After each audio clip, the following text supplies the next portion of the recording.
Tompoko klasy, tompoko vavy. Toy n'isan'ny taona dia mankalaza ny andro maneran'ny tany ho an'ny famantarana ny toetra ny andro isika, ny 13 Martsa. Fotoana izay atsiarovany ny nanangana ny fikambanam-be maneran'ny tany misana ny toetra ny andro na ny Organisation Météorologique Mondiale OMM. Izay natsangana tamin'ny taona 1990. Fankalazana ihany koa ny fa 500 taona nanorenany ny fikambanam-be iraisam-pirenena misana ny toetra ny andro na ny Organisation Météorologique Internationale. Ny hoavy ny toetra ny andro, ny toe-taona ary ny toetra ny rano holovain'ny taranaka faramandiba. Io ny lohahevitra hitambarany raisina tamin'ity taona ity. Ankehitriny, no ny fitombony entona mangeja ny hafanana ny tany na ny gaz à effet de serre, ny vokatra ny asan'ny olombelona dia lasa niakatra ny maripana. Mihoatra ny tamin'ny 500 taona lasa.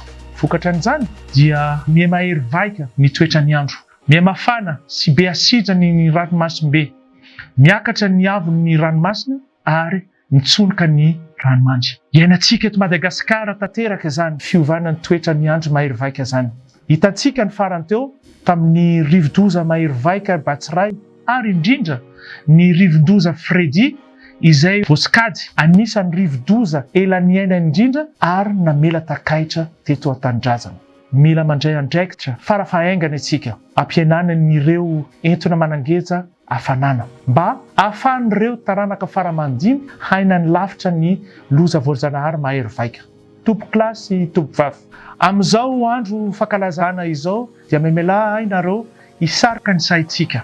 Miankina be da be amin'ny fiarovantsika ny tontolo iaina ankehitriny no amelana hoavy mamirapiratra ho an'ny taranaka faramandimy rapitso. Mifanaraka amin'ny tanjony fitondram-panjakana izay amin'ny alalany plan enti-mampandrosa ny Madagascar na PEM ka laharaha-pahamena ny fametrahana ny laminasa mifandraika amin'ny fiovana ny toetra ny andro.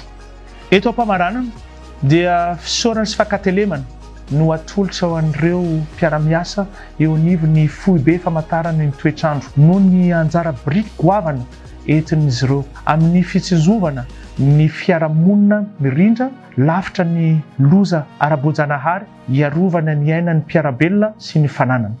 Makasitraka tompoko lahy, makatelina tompoko vavy.